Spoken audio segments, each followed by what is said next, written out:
My wife and I moved into our new apartment just a few months ago. Before this, we lived in a large cottage overlooking a beautiful lake. It was my wife's dream home for the 3 years we lived there. We didn't want to leave, but it was a necessary step for us. You see, Jessica and I used to live down south. Everything was going well for a while, but my law firm decided to promote me out of the blue. It was unexpected, but I couldn't have been more grateful. Unfortunately, the job entailed transferring to another one of our many branch locations. The one in question was in New England. We spoke long and hard on the matter, but eventually Jess agreed to the move. It's important to note that the dollar doesn't stretch as far up north as it does down south. It's also harder to find employment. That's why we were downgrading our living space. Until Jess could find another job, we would have to suffer. At least, that's the way she looked at it. Tensions were high the first few weeks after the move. I could tell Jess was irritable. She missed our old house, our old friends, and working a steady job. She had nothing to do with all of her free time, so she was bored out of her skull. This led to many fights. For a while, it seemed like we would never settle in. About a month after the move, things started looking up. Jess found temporary work as a part-time editor at the local TV station. She loved the work and couldn't have been happier with her co-workers. I couldn't have been happier for her. Everything seemed to be fine for a while. Not perfect, but fine.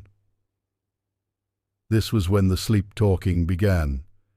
It was to be expected, and honestly, I'm surprised it didn't start up sooner. You see, my wife is a restless sleeper whenever there's a big change in her life, good or bad. It happened when we got married, when we moved into our first home, and when she had the miscarriage. I'll touch more on that later. Jess knows she sleep talks because I used to bring it up from time to time. I would laugh each morning, recalling the weird things she said the night before. This always made her uncomfortable. She seemed to be embarrassed by it. That's why, after her first night of sleep-talking in our new apartment, I didn't say anything. The sleep-talking went on for a couple of weeks. It was at this time that Jess's temp job at the TV station came to an end. Without a job to keep her mind off of things, her nightly outbursts became much worse. She began screaming at odd times during the night, in which I would be forced to calm her down. One night, her screams turned into tears.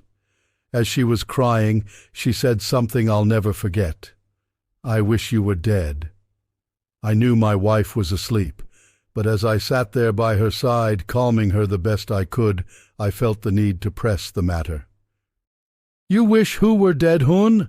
To my surprise, she responded, "You." This caught me off guard. It's a strange thing to want your husband dead, and even stranger while you're asleep. "Why?" I asked. "You're ruining my life." Those 4 words cut deep. Whether they were meant or merely the product of a tired mind, they were the kind of words that demanded self-reflection. I wondered for a moment if I truly was ruining her life, or at least if I were to blame for her night terrors. My wife remained silent for the rest of the night. I know this because I stayed up. Contemplation and worry kept me from a good night's rest. I didn't believe for a second that my wife really wanted me dead, but her late-night antics were certainly a cause for concern. Between the screaming episodes and the morbid dialogue, this was the worst her condition had ever been. The next morning I came pretty damn close to telling her about what had happened, but I kept thinking about how she'd react and what she'd say. It was too much. I didn't want to burden her any more than I already had, especially after she'd just been laid off. I also didn't want to have another fight. In light of this, I kept my mouth shut. The following night, the screams were gone. This was a comfort but a fleeting one. Out of the blue, just as I was about to shut my eyes and call it a night, the sleep-talking commenced once again. Sometimes I think about how I'd do it. I chalked this statement up to pure dream-induced nonsense, but then she continued. While you're asleep in bed, I'll get up and go to the kitchen. I didn't know what she was talking about, but as she kept speaking, it dawned on me. There were some moments of inaudible gibberish, but from the bits and pieces that were fluent, I could paint a pretty good picture of what she was describing. My wife was describing her plan to murder me. As deeply unsettling as this was, I couldn't help but chuckle to myself. It was just a dream, after all. Nothing more. Yes, I can't say I haven't done some weird things in my own dreams, things I would never do in real life. Jess was mad at me over the move, and she was working out her frustrations while she slept. At least that's what I convinced myself. The sleep-talking continued for a few weeks. I hoped that Jess's midnight venting sessions were doing her some good, but without a degree in psychology, I couldn't be certain. All I could do was listen to her ramble about offing me each night and wait for her condition to run its course. The longest her sleep-talking had ever lasted was a month, so it was safe to say it would be over soon. A month passed, then 2. Jess didn't let up. Every night it was the same routine, either incoherent nonsense or babblings about how she'd like to hurt me. It was getting old, but one night changed everything. As my wife slept, she uttered some words that tore right through my heart. I lost my baby because of you. My emotions swirled about and formed a sour concoction that rested in the pit of my stomach.